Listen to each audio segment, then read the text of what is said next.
Bonjour tout le monde, aujourd'hui nous allons lire ensemble le premier texte de lecture, le nouveau se présente. Un nouvel élève se présente en classe. Il est tout troublé. Troublé, c'est-à-dire quelqu'un qui est gêné, qui est embarrassé, qui est mal à l'aise, qui est inquiet, etc. Le nouveau était un gars de la campagne, d'une quinzaine d'années environ, et plus grand de taille que nous tous. Donc il habitait dans la campagne, pas dans la ville. Il avait 15 ans et il était plus grand de taille que tous les autres élèves. Il avait les cheveux coupés droit sur le front, comme un chantre de village. Donc quand vous voyez sur l'image, ses cheveux sont coupés droit sur son front. Il ressemblait à un chantre de village. Regardez chantre. Du mot chantre, on peut faire sortir le mot chanteur. Donc c'est un chanteur dans un service religieux. Donc il ressemble à un chanteur qui chante dans les services religieux. L'air raisonnable et fort embarrassé. Embarrassé, c'est troublé, gêné. Quoiqu'il ne fût pas large des épaules, son habit veste de drap vert à boutons noirs devait le gêner aux entournures et laisser voir, par la fente des parements, des poignets rouges habitués à être nus. Donc, il portait une veste très grande. Donc, la veste n'est pas de sa taille. D'accord, elle était très grande. Regardez, ça le gêne au niveau des entournures. C'est cette partie-là où il y a les bras. Donc, puisque c'est très grand, les manches aussi sont très longues. Et il était obligé de les retrousser ou bien de les faire monter. D'accord? Alors, donc, sa veste le gêne aussi. Déjà, il est troublé et sa veste qui est encore très grande le gêne plus. Ses jambes sortaient d'un pantalon jaunâtre très tiré par les bretelles. Regardez, ses jambes sortaient d'un pantalon. Regardez, le pantalon, il est très petit et il était tiré par des bretelles vers le haut. Donc, il porte une veste très grande et un pantalon très petit. Donc, les vêtements ne sont pas de sa taille. Il était chaussé de souliers forts. Il portait des souliers très forts. On parle des chaussures. Mal ciré, c'était pas bien ciré, pas bien nettoyé. Garni de clous. Donc, sur ces chaussures, il y avait plein de clous. Donc, ces chaussures étaient garnies de clous. C'est-à-dire, il s'agit bien sûr des anciennes chaussures qui étaient peut-être ouvertes. Et pour les porter, il était obligé de mettre des clous pour les fermer. D'accord? Pour les reporter plus longtemps. Voilà. Donc, levez-vous, dit le professeur. Il se leva, sa casquette tomba. Toute la classe se mit à rire. Il se baissa pour la prendre. Un voisin la fit tomber d'un coup de coude. Il la ramassa encore une fois.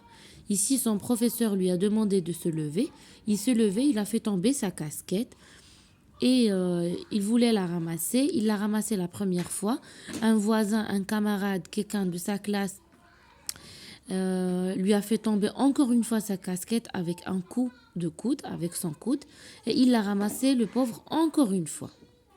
Et là, le prof lui a dit: Débarrassez-vous donc de votre casquette, dit le professeur qui était un homme d'esprit.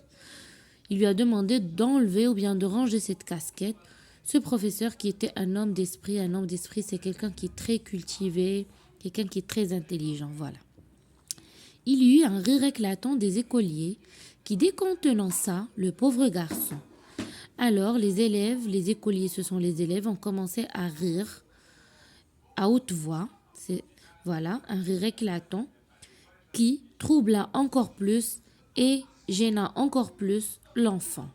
Décontenança, vous avez ici le nombre 1 et ici vous avez l'explication, troubla et gêna. Le pauvre garçon. Si bien qu'il ne savait s'il fallait garder sa casquette à la main, la laisser par terre ou la mettre sur sa tête. Il ne sait plus quoi faire avec sa casquette. La garder, la laisser tomber, la remettre sur la tête. Il se rassit et la posa sur ses genoux. Donc, il s'assoit à nouveau et pose sa casquette sur ses genoux. Levez-vous, reprit le professeur, et dites-moi votre nom. Le professeur lui demande encore une fois de se lever et il lui demande de lui dire son nom. Le nouveau articula d'une voix bredouillante un nom inintelligible.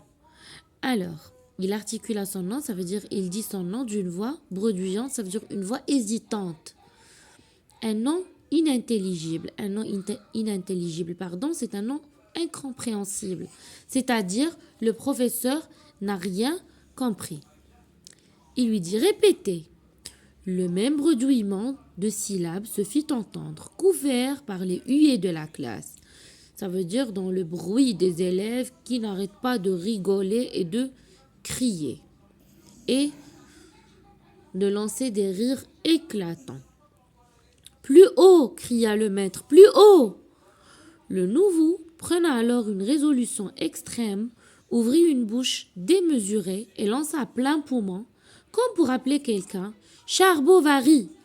Ce fut un vacarme qui s'élança d'un bond avec des éclats de voix aigus. On hurlait, on trépignait, on répétait Charles Bovary, Charles Bovary. Donc, une fois lui, il a dit son nom, Charles Bovary,